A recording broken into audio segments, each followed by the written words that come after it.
विवर्धमान महान। ये अपन पंक्ति अभी बार बार पढ़ रहे थे कि मैं तो निष्कर्म भाव में बरत रहा हूं। गीता में आता है निष्काम कर्म। निष्काम कर्म करने की वहां प्रेरणा दी गई है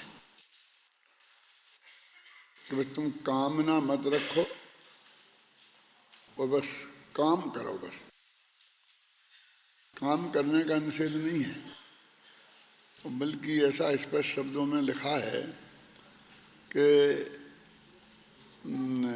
फल मेरे पे छोड़ दो, वो उसे मैं देख लूँगा। तुम तो निष्काम कर्म करते जाओ, कर्म करते जाओ, कर्म करते जाओ। अच्छे कर्म करो उनके हिसाब से, लेकिन उसकी कोई कामना मत रखो। यदि उसके बदले में तुमने कामना की कि हम ऐसा चाहते हैं इसके बदले में, तो फिर तुमको फल जैसा मिलना चाहिए वैसा फल नहीं मिलेगा। और निष्काम कर्म करोगे, फल की वांछा नहीं रखोगे, तो वो भगवान कहते हैं ना अच्छा ही करेगा। भगवान तुम्हारी ऐसा थोड़ी कि तुम्हारा कोई बेईमानी करके तुम अच्छे काम करो वो तुम्हारे लिए तकलीफ पहुंचा देगा। लेकिन जैन दर्शन में निष्काम कर्म नहीं, निष्कर्म की प्रार्थना की गई है। मैं तो निष्कर्म हूं, मुझे काम न करना ही नहीं है। तो जैन दर्शन में अब वहाँ तो फल की कामना नहीं करो, काम करो। अपने यहाँ के फल की भी कामना मत करो और काम करने की भी कामना मत करो। कर्म और कर्म फल इन दोनों से विरक्त होना वो जैन दर्शन है, और काम करने की प्रेरणा देना और उसके फल से विरक्त रहने की प्रेरणा वो गीता का काम है। इसलिए वो उनको निष्काम कर्म कहते हैं उस बात को, है ना। उनका जो तत्वदृष्टि वाला जीव होता है उसका भी कुछ ऐसा ही नाम है, स्थित प्रज्ञ उन्हें बोलते हैं। वो अपन जो सम्यक दृष्टि बोलते हैं ना, उसको बोलते हैं वो स्थित प्रज्ञ। मन जो भी स्थिति है उसके तुम ज्ञाता दृष्टा रहो। अपने अभी तो ये है ही कि भाई तुम ज्ञान चेतना रखो। जो भी कर्म, न कर्म चाहो न कर्म फल चाहो, लेकिन जो होता है उस सहज भाव से उसके ज्ञाता दृष्टा बनो। वो ज्ञान चेतना है। क्योंकि हम कहेंगे कि हम कर्म नहीं करेंगे, तो पहले हमें काम करने का हट था, अब नहीं करने का हट हो गया। तो काम तो हमारे माथे बना ही रहा ना। काम तो हमारे माथे बना ही रहा। और ऐसे ही फिर पहले हम चाहते थे कि नहीं हमें कब क्या फल मिलेगा, फल मिलेगा कि नहीं मिलेगा। और अब कहते हैं नहीं हमें फल नहीं चाहिए, बस हम तो काम करेंगे, हमें फल नहीं चाहिए। हम तो काम करेंगे लेकिन हमें फल नहीं चाहिए। तो इसमें लग गए। तो तुमको ये चाहिए, फल नहीं चाहिए, ये चाहिए। समझ गए ना। जैसे मान लीजिए अपने धर्म के क्षेत्र में ऐसा ही होता है ना। मैंने ज़्यादा अपने जीवन में गीता का प्रभाव ज़्यादा है। जो अपने को ज़्यादा थोड़ा सा महान मानने लगते हैं ना, तो वो कहते हैं कि देखो मैं काम तो करूँगा धर्म के प्रचार का, लेकिन पैसा नहीं लूँगा। तो तू पैसा नहीं लेगा और काम करेगा तो खाएगा क्या? तो मैंने कहा खाएगा तो मेरे पास बहुत है बाप दादों का, कि मेरी और कमाई है। तो इसमें फिर क्या हो गया? नहीं लूँगा क्यों बोलता है? है ना व्यवस्था। अब जिसके पास व्यवस्था नहीं है तो वो हवा खा के करेगा क्या? जैन धर्म की दृष्टि में चाहे तुम लेके करो और चाहे बिना लेके करो, वो तो ये कहेंगे तुम धर्म का प्रचार करो। तुम अपने गांव में जाओ, ये कहते हैं ना आपसे, तो वहाँ पर पाठशाला जरूर चलाओ और प्रवचन जरूर करो। ये नहीं कहते हमारे यहाँ से कोई आपको कि आप उसके बदले में वहाँ से पैसा लेना कि नहीं लेना, कि कोई सुविधा लेना कि नहीं लेना, कोई नहीं कहता। क्यों? हमको तो धर्म का प्रचार कराना है। यदि तुम्हारे पास नहीं है व्यवस्था और 1 घंटा दूसरा काम करते दूसरी जगह, तो उसके बदले में तुम जो भी कमाते, तो एक तरह से समाज की ड्यूटी है कि आपकी उतनी पूर्ति तो करे ना। और वो समाज के पास क्या कमी है? वो तो समाज तो वैसे ही संपन्न है और दूसरे एक समूह ही को करना है। ये यहाँ तो एक आदमी असुविधा में पड़ जाएगा और वहाँ 15-50 का है, उसमें क्या फर्क पड़ता है? इसलिए कहते हैं कि तुमने लिए कि नहीं लिए उससे कोई फर्क नहीं पड़ता है, लेकिन तुमने वो तत्व ज्ञान की जो धारा चली कि नहीं चली, जितना लोगों को वो भाव पका के नहीं पका, आप समझे ना। लेकिन वो जो आदमी जैसे किसी पूर्व पुण्य के उदय से, चाहे पुण्य के उनमें झगड़े में नहीं पड़ना चाहता हूँ कि पुण्य के उदय से आता कि पाप के उदय से, लेकिन जो भी तुम्हारे पास यदि सुविधा हो गई है और तुम नहीं ले रहे हो तो तुम जरा उनसे अपने को बड़ा मानने लगते हो। लेकिन ये मान्यता बहुत खोटी है। इस अर्थ में खोटी है कि तुम्हें करना तो है नहीं, बस महीना में 1 आध दिन कर दोगे और ये हाँकते रहोगे कि हम करते हैं लेकिन लेते नहीं हैं। और जो वो कुछ लेके व्यवस्थित रूप से करेगा वो बराबर 30 दिन प्रतिदिन व्यवस्थित रूप से करेगा तो सचमुच लोगों को लाभ होगा। मेरा मतलब समझे आप? इसलिए मेरी दृष्टि में तो जो लेके कर रहा है वो ज़्यादा अच्छा है, ये नहीं करने के लेकर करने वालों के अभिमानियों से ज़्यादा अच्छा है। यानी इसमें ऐसी बड़ी क्या बात हो गई? मैं तो बाबू भाई से कहता था कि आप मान लो पैसे वाले हो कि खमते भाई, तो आपने कहा हमने किराया भी नहीं लेंगे, तो क्या हो गया इसमें? तो इससे तुम बड़े कैसे हो गए? बड़े तो तुम विद्वत्ता से होगे। जनता को लाभ तो यह है कि तुम बहुत अच्छी तरह समझाते हो, व्यवस्थित रूप से पढ़ाते हो, तो जनता को लाभ है। तुम लेते हो नहीं लेते उससे जनता को क्या फर्क पड़ता है? और तुम अपने इस तरह जनता का समय खराब करो, समझाना आता नहीं, पर क्योंकि तब तुम बड़े महान हो, क्योंकि तुम लेते नहीं हो, इसलिए तुम्हें ज़्यादा चांस मिलना चाहिए। जो बेचारे लेते हैं उनको जब कोई नहीं हो तो उन मजदूरी पे उन्हें लगा देना चाहिए। ये क्या है? ऐसा मैं बहुत स्पष्ट शब्दों में कहता था। यहाँ ये कह रहे हैं, यहाँ तो अपन ये कह रहे हैं कि भाई कर्म से मैं तो निष्कर्म भाव वाला हूँ। अब इसमें ये बात समझना कि 4 गाथाएं शुरू में निष्कर्म की हैं और 3 गाथाएं निष्फल की हैं। मैंने एक कर्म चेतना के निषेध की हैं 4 गाथाएं और 3 गाथाएं कर्म फल चेतना के निषेध की हैं। इसलिए अपन पीछे ही निकाल लो, यहाँ निकालने में दिक्कत नहीं। पीछे भी पाठ कर रहे थे ना, वहीं निकाल लो तो आपको सुविधा रहेगी वो देखने की। गाथाएं करते हैं 383 से पढ़ रहे थे ना, देखो। शुभ अशुभ पढ़ो, शुभ अशुभ कर्म। तो इसमें 4 गाथाएं कर्म के निषेध की आएंगी, फिर 3 गाथाएं कर्म के फल के निषेध की आएंगी। पढ़ा तो अभी आपने, लेकिन हमको फिर पढ़वा रहे। अभी तुम्हारा ये ध्यान इस दृष्टि से नहीं गया ना, तो अब एक दफा इस दृष्टि से इस पर देखो, पढ़ो। शुभ अशुभ कर्म अनेक विध हैं, जो किए तत्काल में उनसे निवर्तन जो करे, वह आत्मा प्रतिक्रमण है।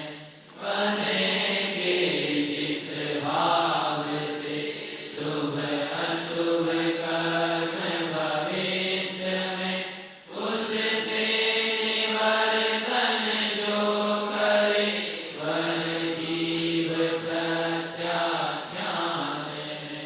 शुभ अशुभ भाव अनेक विध हो रहे संप्रति काल में, इस दोष का ज्ञाता रहे, वह जीव है आलोचना।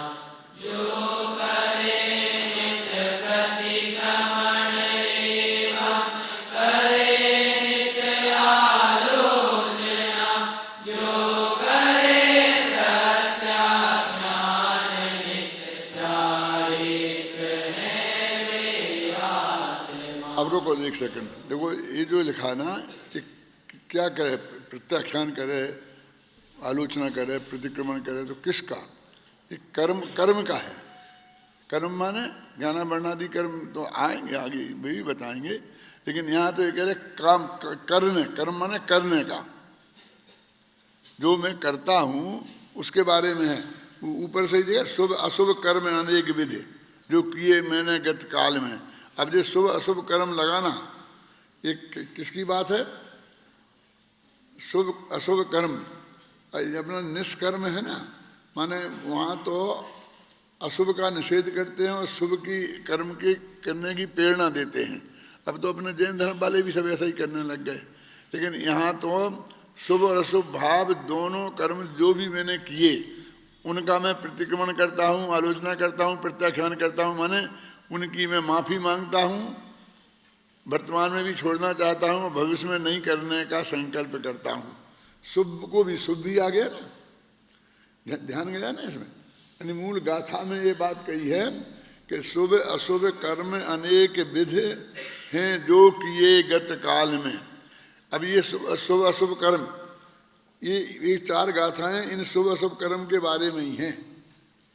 तो जिस गाथा में जगह थी तो उन्होंने लिख दिए, जिसमें जगह नहीं थी तो नहीं लिखे, लेकिन ये बराबर यही प्रकरण चल रहा है अपने दिमाग में, तुम समझ लेना, है ना।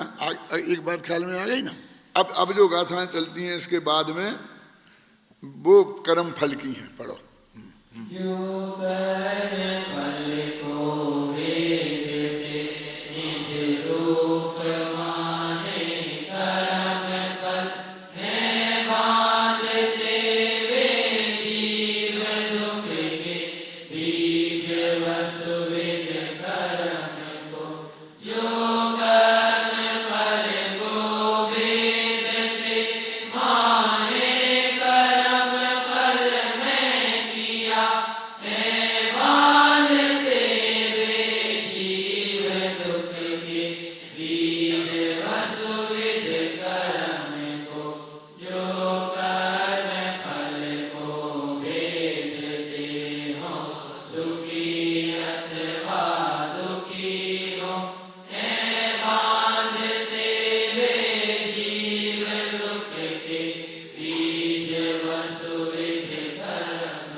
फल को वेदते, तो भाई शुभ अशुभ कर्म फल, वो शुभ अशुभ कर्म तो ऊपर आ ही गया और इसमें फल और जोड़ दिया। तो चार गाथाएं तो कर्म के त्याग की हैं और तीन गाथाएं कर्म फल के त्याग की हैं। इसका मतलब वो कर्म चेतना के त्याग की हैं और ये कर्म फल चेतना के त्याग की हैं। तो ये 7 गाथाओं में इन्होंने ये बात बताई है। अब बीच में जो कलश आएंगे उन कलशों में भी ये बात ऐसी स्पष्ट आई है और वो बताएंगे। देखो कलश में भी पढ़ो, अभी अपन ने पढ़े ना। आप कहोगे हमें क्यों पढ़वा रहे? अभी सोचो आप 3 दिन से पढ़ रहे हो, 2 दिन से, तो आपका ध्यान इस पर गया था? नहीं गया ना। इसलिए कि आपका ध्यान गया इस पर तो आपको सब समझ में आएगा। बोलो।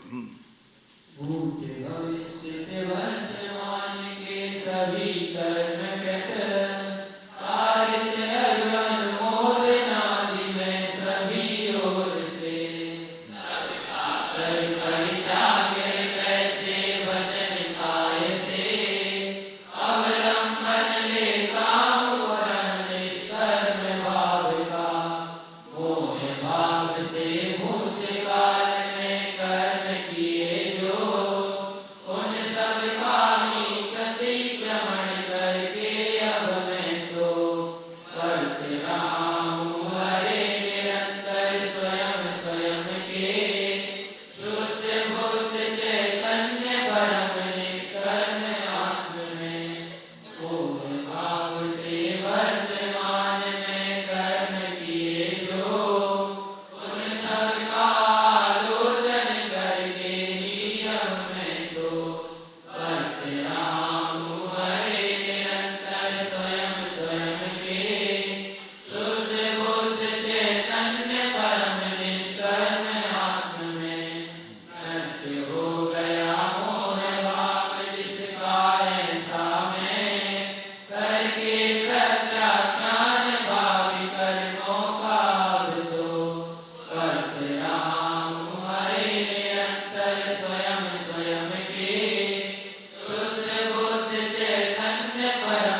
देखो देखो, अब यहाँ तक वो कर्म कर्म की बात है, माने कर्म चेतना की बात है। अब पहले अपन ने गाथाओं में शुभ अशुभ कर्म की बात करी थी, और इसमें उसके बदले में सभी कर्म, तो सभी माने शुभ अशुभ। अब वो सभी कर्म की बात कही तो जरा थोड़ी अस्पष्ट रह गई, क्या अपन तो सभी तो कुछ भी मान लेंगे, अशुभ अशुभ तो बहुत है ना, इसलिए सभी लग जाएगा।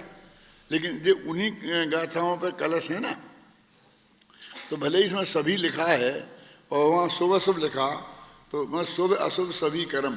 अब ये उन जो 4 गाथाएं थी ना, ये उसके बाद के कलश हैं, निकाल के वहाँ देखना, उनके बाद आए होंगे ये कलश। अब इसके बाद के जो कलश हैं वो कर्म फल चेतना के त्याग के हैं। पढ़ो।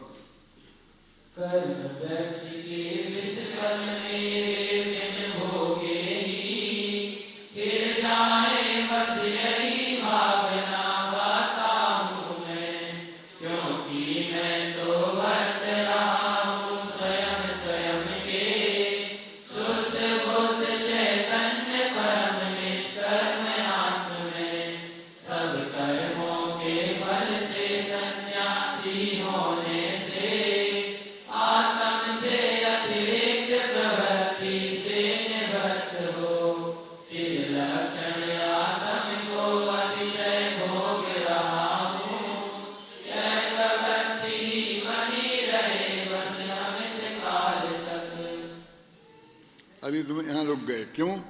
कि तुम समझ रहे कि खत्म हो गया, क्योंकि छंद बदल गया।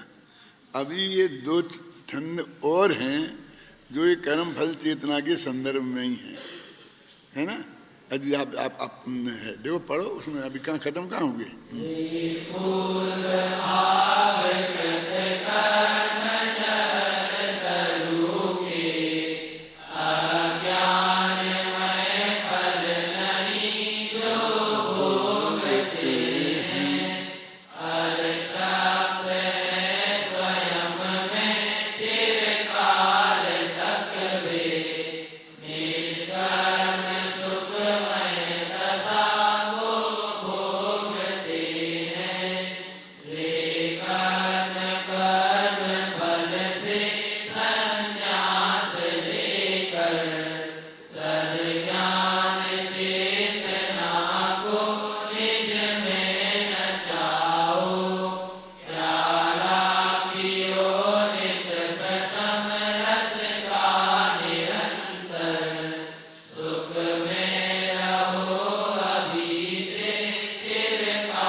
छंद है ना, तो इसमें एक छंद तो कर्म फल चेतना के उपसंहार का है, और दूसरा छंद कर्म चेतना और कर्म फल चेतना इन दोनों के प्रकरण के उपसंहार का है। ख्याल में ना, देखो क्या, पूर्व भाव कृत कर्म जहर तरुके, माने जहरीले वृक्ष के, जहर का वृक्ष है ना, उनको अज्ञानमय फल जो नहीं भोगते हैं और आत्मा में तृप्त हैं, वे अनंत काल तक सिद्ध दशा में अनंत सुख भोगेंगे। और अभी दोनों में ये कर्म फल से संन्यास लेकर, अभी दोनों आ गए यहाँ पर लौट के। तो वे 4 गाथाओं का था वो कर्म, और कर्म फल से बाकी की 3 गाथाओं का वो, और 4 गाथाओं के बाद जो कलश आए थे बे, और फिर 3 गाथाओं के बाद कलश आए हैं बे, उन सब का उपसंहार है। एक प्रकरण कैसे वहाँ शुरू होता है और कैसे यहाँ समाप्त होता है, ये आपका ध्यान इस पर जाए, इसके लिए मैं बता रहा हूँ। क्यों? अब कल से ये पाठ तुम करोगे ना, तो तुम्हें एक अलग आनंद आएगा और याद भी रहेगा, उसी रूप में याद रहेगा। ख्याल में है ना कि रे कर्म फल से संन्यास लेकर सद्ज्ञान चेतना को निज में नचाओ। अब ये प्रेरणा की वाक्य है कि अब तुम ज्ञान चेतना को अपना नचाओ। इन 2 से तो संन्यास ले लो। कौन कौन से? एक कर्म और कर्म फल से, और प्याला पियो नित्य प्रसम रस का निरंतर, और सुख में रहो अभी से चिरकाल तक, तुम अनंत काल तक सुख में मगन रहो। एक तरीके से आशीर्वाद का, उपसंहार का, तुम ऐसा होगे, फल बताने का, ये इस तरह का एक कलश है ना। देखो फिर वो आता ना, बाद में वो प्रकरण आते हैं कि मैं जो बदलेगा, तो वो उसके कलश बाद में आएंगे। तो इस तरह से इन कलशों के माध्यम से ये अपने जो 4 और 3 7 गाथाएं उनके कलश चल रहे हैं, उसके का संदर्भ मैंने आपको बताया। अब अपन कल कहाँ तक पहुँच गए थे, वहाँ से निकालो।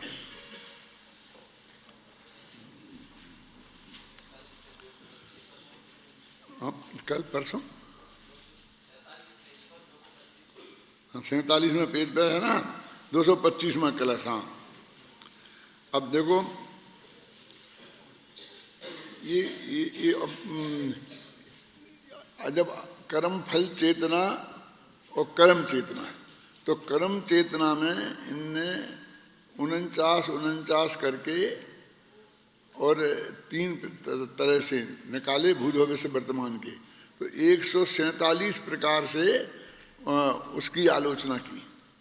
आलोचना की माने पश्चाताप किया, प्रतिक्रमण किया, प्रत्याख्यान किया, और फिर 148 कर्म की प्रकृतियों का वो कर्म फल चेतना में ये बताएंगे। इस तरह से ये प्रकरण है। देखो, भूत भविष्यत वर्तमान के सभी कर्मकृत कारित और अनुमोदनादि में सभी ओर से सबका कर परित्याग हृदय से, वचन काय से, हृदय से माने मन से अवलंबन लेता हूँ परम निष्कर्म भाव का। मैं परम निष्कर्म भाव का अवलंबन लेता हूँ, माने कुछ नहीं करने वाले भाव का, ना कुछ करने और ना कुछ चाहने वाले। अब मैंने आपको जो शुरू किया था ना कि गीता में तो फल मत चाहो और काम करो, ये बात आ जाती है। वहाँ निष्काम कर्म जिसे भी बोलते हैं ना, कि तुम फल की कामना मत करो लेकिन काम करो। और यहाँ कह रहे कि ना करो ना फल की चाहे करो। अब हम कहते ठीक है, अब हम कल से नहीं करेंगे और फल की चाहे नहीं करेंगे, तो तुम तो करने ही में तो चढ़ गए। तुम सहज उदासीन कहाँ रहे? अभी तक मैं करता हूं, अब मैं कल से नहीं करूंगा। क्या अभी जरा सा किसी से कह दो तो ठीक है मैं कल से प्रवचन में नहीं आऊंगा। अरे भाई नहीं आएगा, ये किस पे ठप्पा लगा रहा है कि नहीं आएगा? नहीं आएगा तो तू वंचित रह जाएगा। तू आएगा अपने लाभ के लिए आता है क्या? कि हमारी एक संख्या बढ़ाने के लिए आता है? आप ऐसा कहोगे तो मैं छोड़ के चला जाऊंगा विद्यालय, तो चला जाएगा। तो तू अपने जैन दर्शन का परिपक्व ज्ञान लेने के लिए आया है? क्यों? काय के लिए आया है? चला जाएगा तो तू उनसे वंचित हो जाएगा।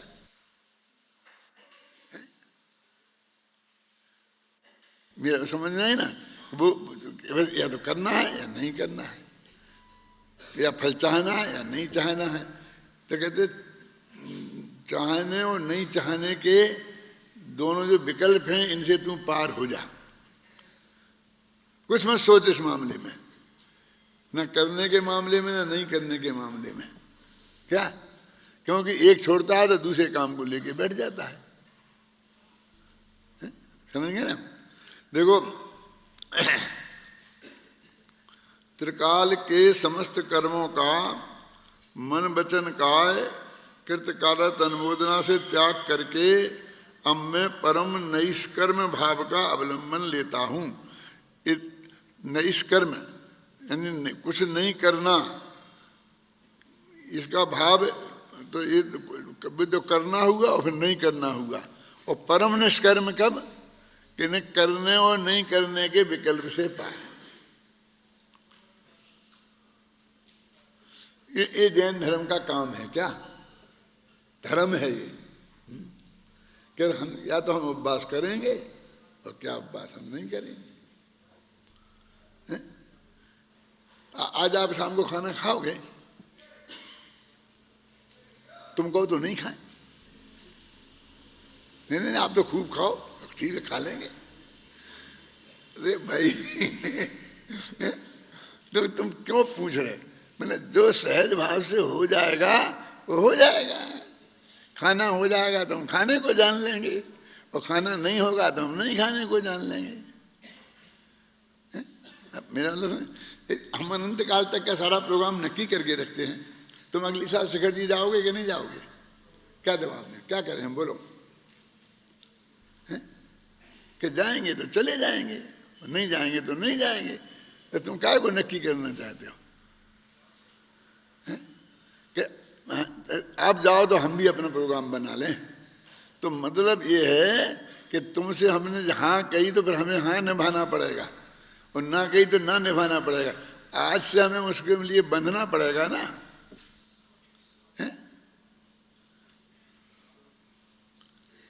जो अपना दिनेश है ना, वो काम है, तो शिखर जी जा रहा हूँ। क्यों भैया, क्यों?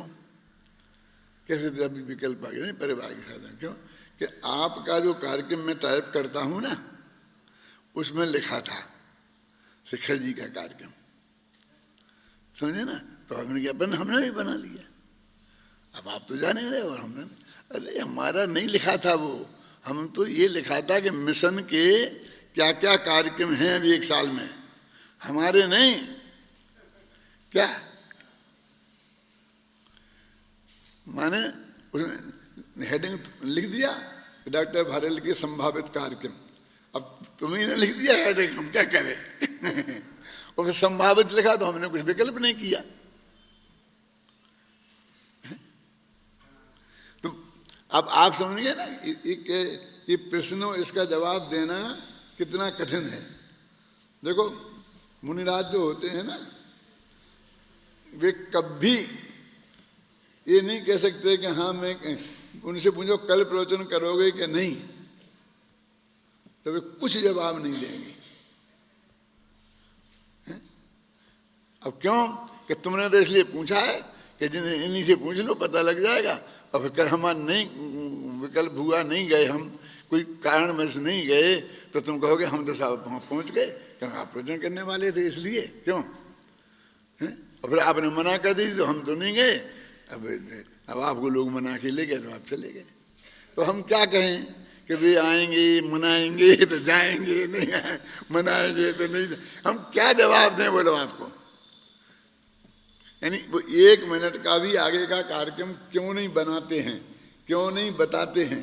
शास्त्र में लिखा है कि नहीं बताना चाहिए, इसलिए गुलाम मार गया, क्योंकि वो बताते ही वो उससे बंधता है। वैसे जनवाणी में अपने यहाँ एक नय है। कौन सा नय है? नईगम नय, जो अकेला ज्ञान नय है, जो अकेला, कि वो ये कहता है कि तुम घबराओ मत, तुम्हारा तो अभी जो संकल्प है कि विकल्प है, बस तुम तो वो बताओ, तुम बिल्कुल बाउंड नहीं हो। वो कहता है भविष्य में ये काम होगा कि नहीं होगा, इससे हमें कुछ लेना देना नहीं है। हम तो सिर्फ हमारा विकल्प अभी ये है क्या कि हम शिखर जी जाने वाले हैं फला तारीख को, हमने वो, तुमने पूछा तो हमने वो बताया है। क्या अब इससे हम रंच मात्र भी बाउंड नहीं हैं, क्योंकि हमने कह दी तो हमें जाना ही पड़े, कोई जरूरी है? क्या क्या परिस्थिति बन जाए, क्या है ये, एक तो स्वाश्रय भी बन जाती हैं, अपनी भी परेशानी हो सकती है, और एक ये भी है कि साहब उनकी शादी में आप जाओगे कि नहीं जाओगे? साहब अभी तो कार्ड आया नहीं है, क्या कहें तुम?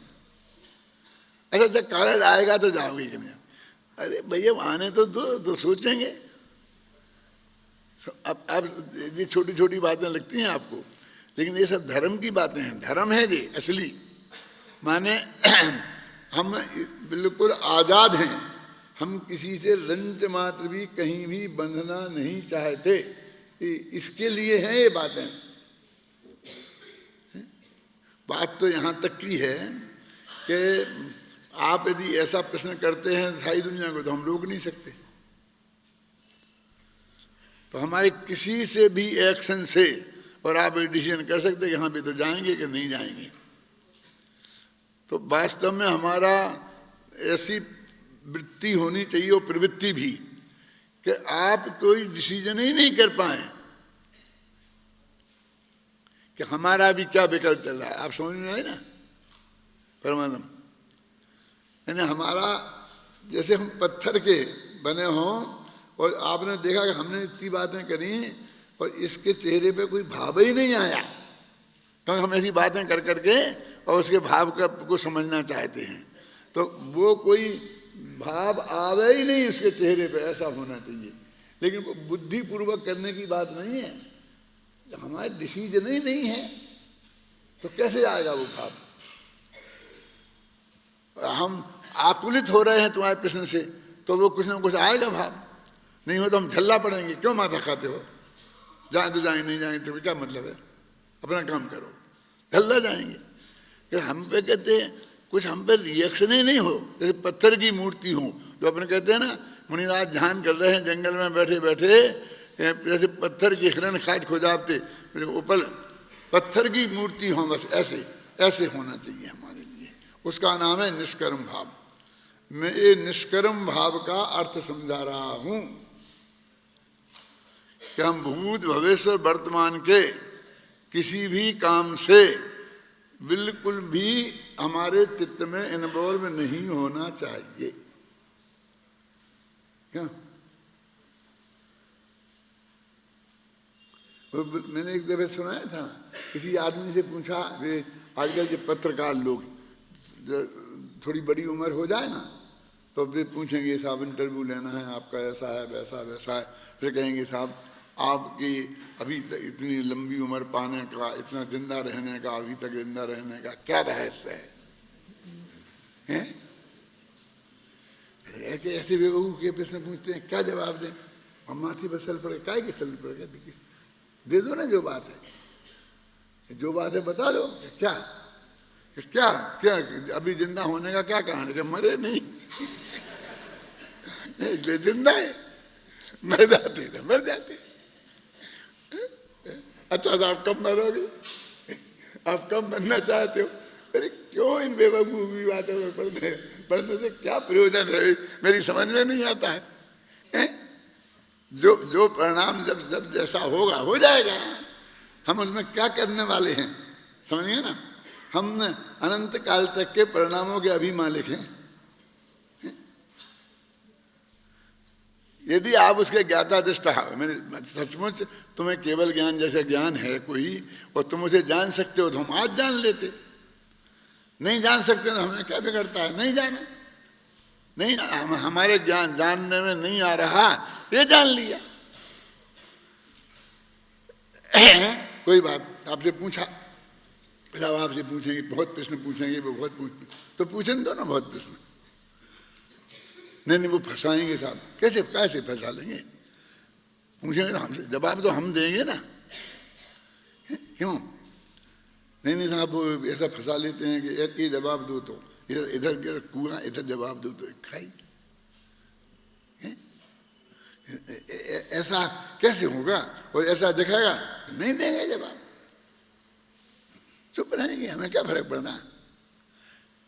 हम कोई सर्वज्ञ हैं, केवल ज्ञानी हैं, हर बात का जवाब देना चाहते हैं कि साहब वो उसमें कौन से गुणस्थान में क्या होता है, ऐसा पूछेंगे तो आप क्या जवाब दोगे? पता नहीं होगा तो भैया हमें पता नहीं है। अब इतने से में सारे माथे का बोझा उतरता है, अब उसके लिए तू इतने घबरा रहा है।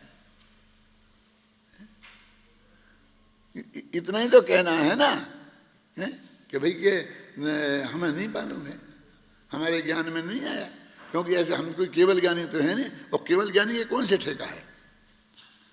केवल ज्ञानी आपके हर प्रश्न का जवाब दे रहे, ये जरूरी है? वे तो एक का भी नहीं देते।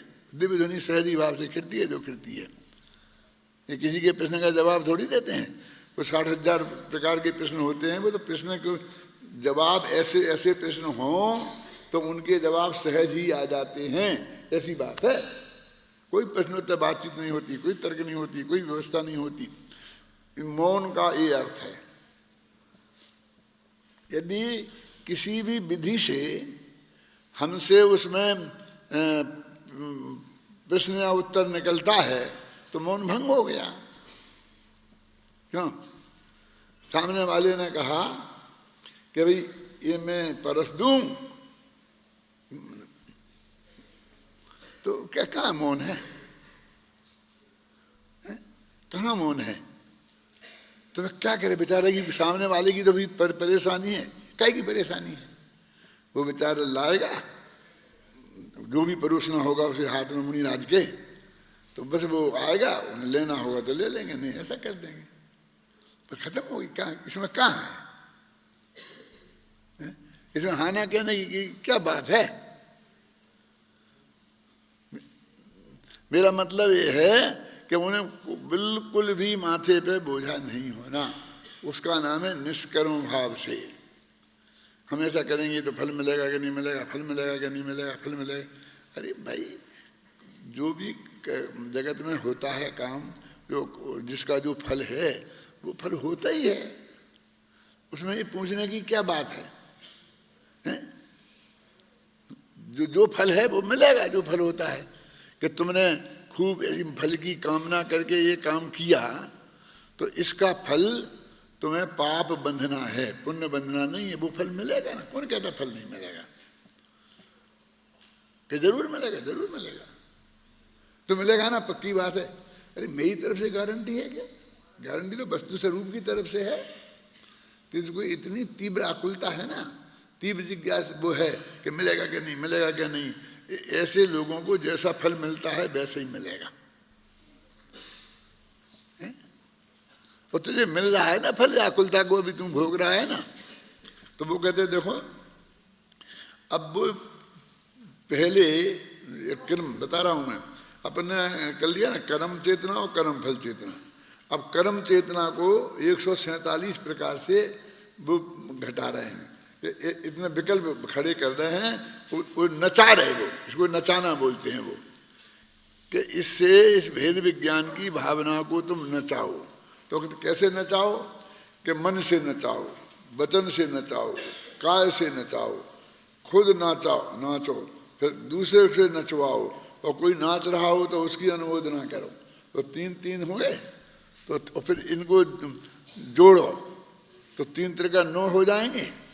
फिर वो संभ्रम आता है ना, तो उनसे इनको जोड़ो। फिर इस तरह से ये अभी 49 भंग बनाएंगे। तो इसमें एक जैसे मन वचन का ये 3 चीजें हैं, तो इन 3 के 7 भंग बनते हैं। अपने सप्तभंगी है ना, मैं उदाहरण देता रहा हूँ पहले कि हर बहेरा और आंवला, ये 3 चीजें हैं। इनका जो मिलकर चूर्ण बनता है उसका नाम है त्रिफला। तो ये 3 चीजों के हम कितने चूर्ण बना सकते हैं? कितने चूर्ण बन सकते हैं? अधिक से अधिक, कि कम से कम। तो एक तो तीनों को अलग अलग पीस दो। पीस देने का नाम है चूर्ण। अपन चून बोलते हैं ना, चून माने चूर्ण। तो एक अकेला आंवले का बन गया, एक बहेरे का बन गया, एक हरे का बन गया, 3 बन गए। अब 2 मिलाओ, हर और बहेरा, बहेरा और आंवला और हरे, ऐसे 3 तो 3 और बन जाएंगे, तो 6 हो गए। और एक तीनों को मिला दो तो 7 हो गए। तो 3 तरह की वस्तुओं के चूर्ण 7 बन सकते हैं। तो ऐसे अब मन वचन काय को मिलाओ, एक अकेला मन, एक वचन और एक काय, फिर एक मन और वचन, दूसरा वचन और काय, और तीसरा मन और काय, तो 6 हो गए। और एक तीनों की मन वचन काय से मैं ऐसा करता हूं, तो 7 भंग हो गए। अब ये मन वचन काय के 7 हो गए। फिर इनमें कृतकायत अनुमोदना लगाओ, माने मन से करो, वचन से करो, काय से करो, 2 को मिला के करो, और तीनों का मिला के करो। तो कितने हो गए? 7 सते 49 हो गए ना। तो ये 49 कृत के हो गए, 49 कारित के हो गए, 49 अनुमोदना के हो गए, तो 147 प्रकार। तो इस तरह से ऐसे भंग बन जाते हैं जी। अभी ऐसे बना भी सकते हैं कि एक आदमी ने मन से किया कि मन, फिर दूसरा भंग बनेगा मन से कराया, तीसरा भंग बनेगा मन से अनुमोदना की, तो दूसरा कहेंगे कि मतलब ऐसे ऐसे बन जाते हैं ये सब भंग। ये बना लो अच्छी तरह से, अभी अपन पढ़ेंगे, इसमें लिखे हैं सब। तो ये 147 प्रकार से हमने कर्म चेतना की को नचाया। कहना चाहा कि ये मैं नहीं हूँ, मैंने मन से नहीं किया, मैंने वचन से नहीं किया, अथवा मैंने मन से किया हो, वचन से किया हो, ऐसा 49 बनाए ना। अब कहते हैं कि 49 का करो प्रतिक्रमण, मैंने भूतकाल के में जो कह रहे हो तो, और 49 की करो वर्तमान की आलोचना, और 49 बार करो प्रत्याख्यान, तो 147 हो गए। तो 147 हो गए ना, और कर्म का फल 148 कर्म की प्रकृतियां हैं। तो ये कह देंगे मुझे इस कर्म का फल नहीं चाहिए, मुझे इस कर्म का फल नहीं चाहिए, मुझे इस कर्म का फल नहीं चाहिए। ये विधान ऐसे ही तो बन गए। वही कर्म दहन विधान होता है ना, पहले कर्म ध्यान बोलते थे, तो कर्म दहन, तो वो कहता है मैं फलाना कर्म को जलाता हूँ, मैं फलाना कर्म को जलाता हूँ। तो आप एक ही झटके में कहते हो 148 प्रकार के कर्म को जलाता हूँ, झगड़ा खत्म है ना। क्यों? अंजन चोर जैसे काट दो ना 108 एक ही दफे नवकार में तो बोलो, एक डोरी काटो, क्यों? ऐसा कहते हैं मैं तो एक साथ झटके में सबके सब काट दो, एक बोल तो बस विधान है, एक अर्घ में विधान हो गया पूरा है। तुम एक एक कर्म का गिना कर, और तुमने कहा कि मैं इस कर्म को जलाता हूँ, इस कर्म को जलाता हूँ, इस कर्म को जलाता हूँ, समझ गया ना। तो 148 बार बोला, फिर भी 156 हो जाते हैं, कैसे हो जाएंगे?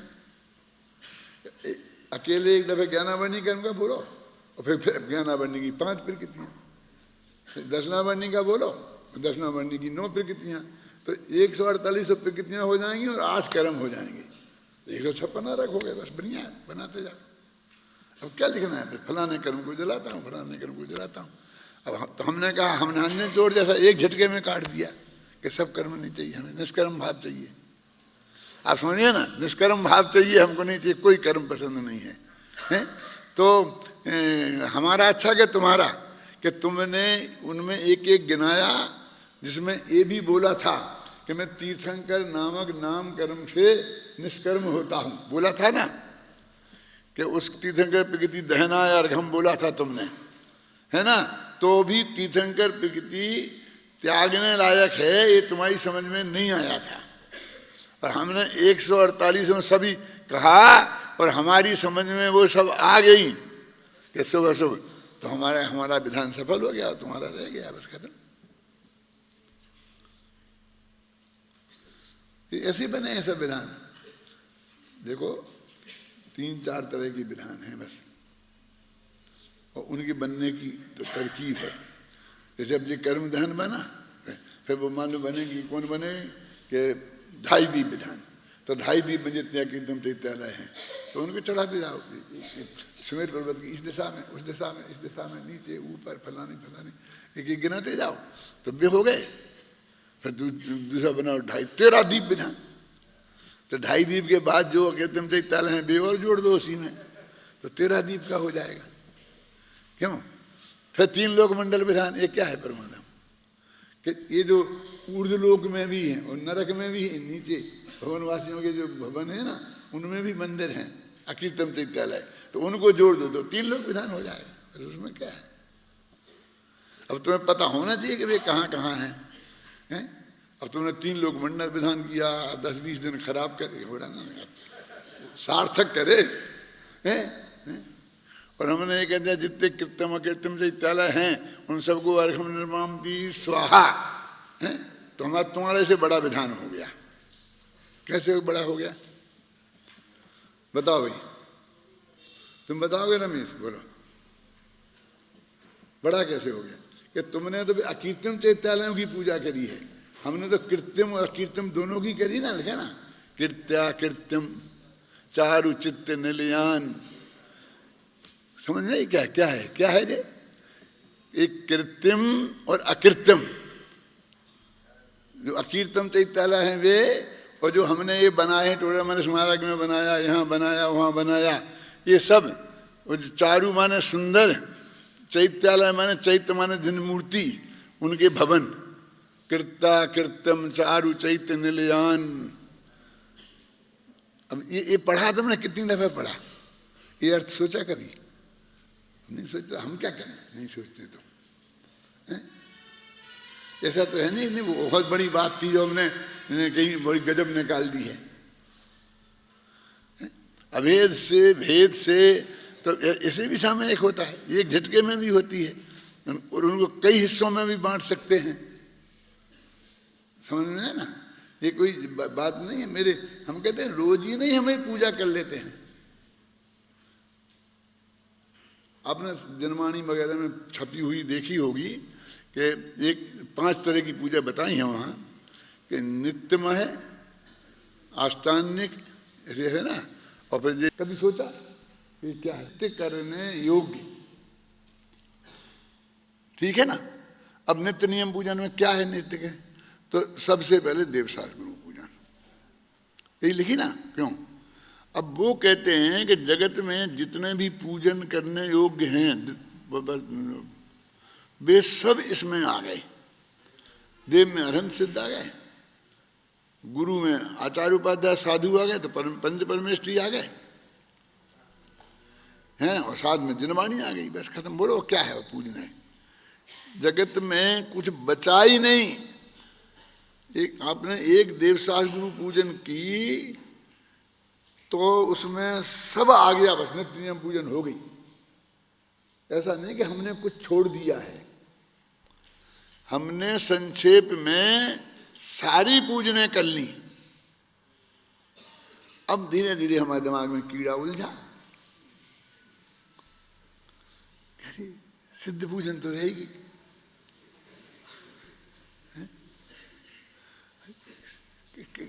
अब इसी समझ में नहीं आई कि देवशास्त्र गुरु में सिद्ध आए कि नहीं आए। तो एक सिद्ध, अब धीरे धीरे वो नित्य नियम पूजन में सिद्ध पूजा जुड़ गई। अब सुनेंगे ना, तो 2 पूजने हमारे हो गई। अब अरे अरे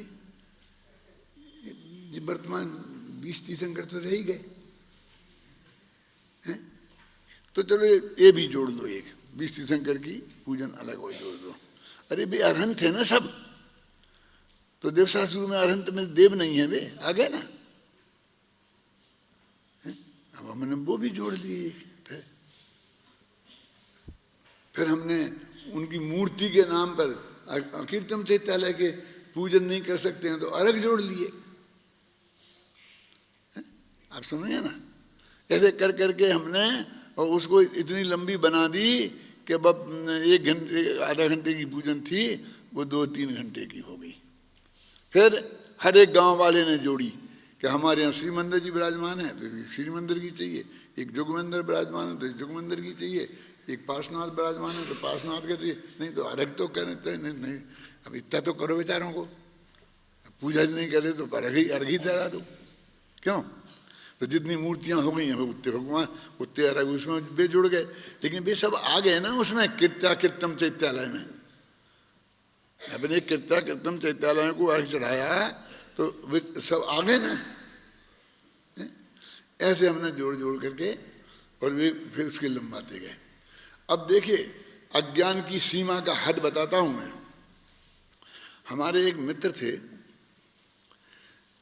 मेरी से उम्र में बड़े थे, ब्रह्मचारी थे, उनका नाम सच्चिदानंद था, नाम तो सरदार मल जी था। वे सर्वानंद सच्चिदानंद लिखते थे। तो जब युगल जी ने पूजन बनाई, हमने पूजन बनाई, ये सब पूजन बनाई हम लोगों ने, तो उनको भी आया शौक। उसके बाद उनने बनाई, हमारे सामने बनाई, हमारे सामने छपाई। तो उन्होंने क्या किया कि उस पूजन में ऐसी अचरी बनाई ना कि देवशास्त्र गुरु को दिखाऊं और क्या सिद्ध विदु के गुण गाऊं, क्या है विद्यमान श्री 20 तीर्थंकर और सिद्ध गुरु के गुण गाऊं। तो अब उनमें उस अचरी में 3 चीजें जोड़ दी। यद्यपि वे जुड़ी थी, विद्यमान 20 तीर्थंकर भी अरहंत में थे और सिद्ध भी सिद्ध में थे, लेकिन वो हमारे दिमाग में ये लग गया था ना सिद्ध चाहिए ये चाहिए। तो उन्होंने हम भी घबराते थे, इतना समय हमारे पास नहीं है, तो उनमें अचरी में इतना लिख दिया तो वो सब कर लगे। वो आता ना 3 in 1, ये पूजन 3 in 1 है। अरे भले आदमी सब पूजने 3 in 1 है, वो पुरानी देवशास्त्र गुरु की भी 3 in 1 ही है। और सबने छोड़ के वो शुरू कर दी। कुछ नहीं, बस सिर्फ इतनी सी बात है उसमें।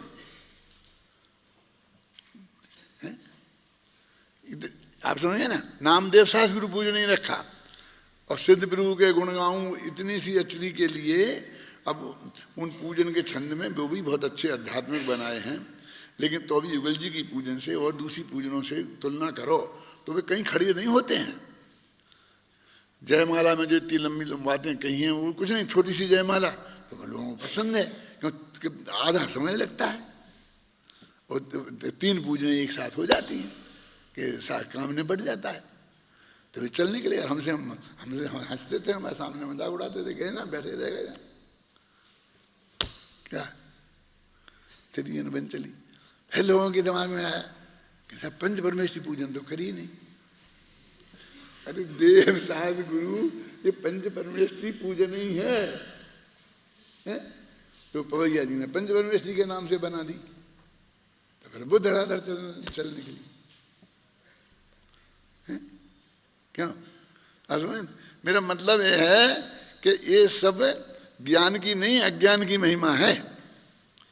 यानी मैं ये बताना चाहता हूं कि हमें ये पता होना चाहिए कि हमने एक पूजन यदि करी है तो भी हमने कुछ नहीं छोड़ा।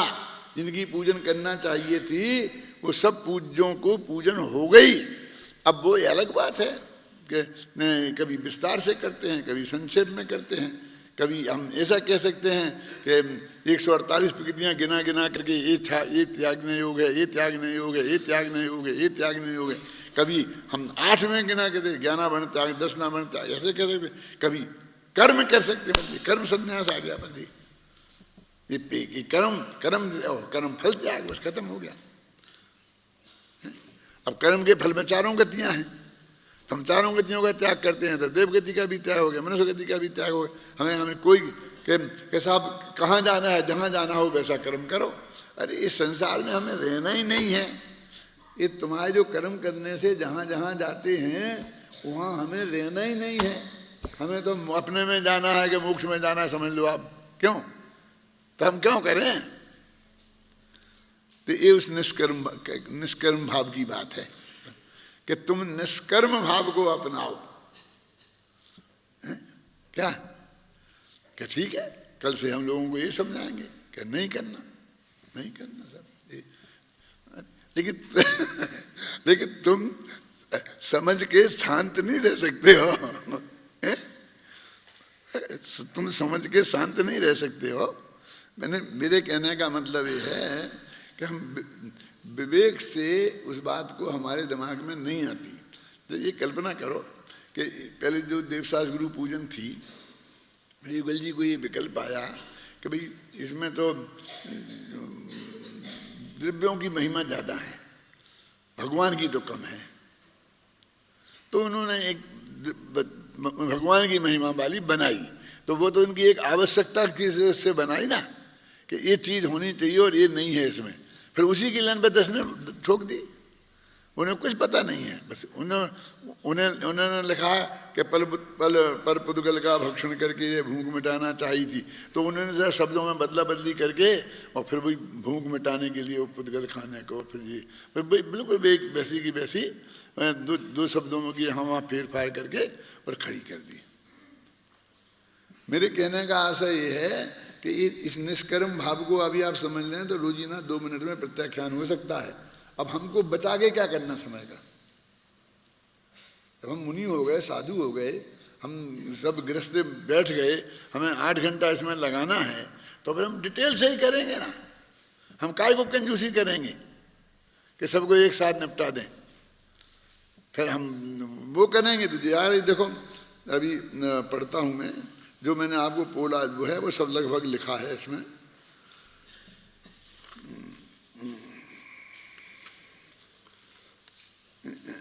दूसरा आगे का 48वां पेज निकालो।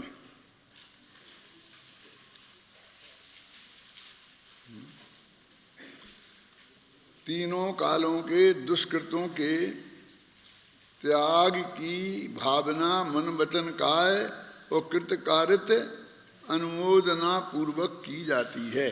अब ये दुष्कृत लिखा ना, अब दुष्कृत माने क्या है? इसका अर्थ पाप कर दिया लोगों ने, फिर उसने छुट्टी कर दी उसकी फटाफट। अरे भाई ये सब दुष्कृत ही हैं, जो करने योग्य नहीं है, जिनके त्याग की भावना को नचाने की बात कह रहे हैं, वे सब दुष्कृत ही हैं। अब हमने जहाँ जहाँ था, जहाँ दोनों की पुण्य और पाप दोनों के अर्थ में जो शब्दों का प्रयोग किया था आचार्यों ने, हमने उन सब का अर्थ पाप कर दिया और पुण्य को बचा लिया। अब देखिए, ये दुष्कृत शब्द ऐसा ही एक अग शब्द है। अग माने क्या होता बोलो? पाप ही होता ना। अब हम घोर अग कीने बचते नहीं जात कहीं नहीं आते। अब अग माने पुण्य और पाप दोनों होता है। अब वो ही सही अर्थ है, व्युत्पत्ति अर्थ है, लेकिन बस हमने उसको पुण्य को निकाल दिया, अकेला पाप ले लिया उसमें। कैसे होता है? मैंने कई दफे बताया है कि का माने होता है पृथ्वी, खा माने होता है आकाश, गा माने होता है दिव्य ध्वनि वाणी, और घा माने होता है आत्मा। ये जो व्यंजन शुरू हुए ना, तो उन्होंने जो महत्वपूर्ण चीजें हैं ना, आकाश, पृथ्वी, आत्मा, इनको उन्होंने एक एकाक्षरी शब्दों में नियुक्त कर दिया। कम से कम शब्दों का प्रयोग करना पड़े, और हमको इनका बार बार प्रयोग करना है। काहे को? आत्मा का करना है, आकाश की बात करनी है, तो एक अक्षरी शब्द में बना दिया। अब उन्होंने कहा जैसे खा है ना, तो खा ग लगा दिया, खे गच्छती थी खगा, जो आकाश में चले उन्हें खग माने पक्षी। तो ये खा गा खग बना करके पक्षी हो गया उसका अर्थ। कौमुदी है ना, लक्ष्मीनाथ कौमुदी पढ़ते हो क्या? नहीं, सम्यक कौमुदी पढ़ते सुना नाम? ये क्या है? कौमुदी क्या है? का माने पृथ्वी, और सारी पृथ्वी को प्रसन्नता देने वाली।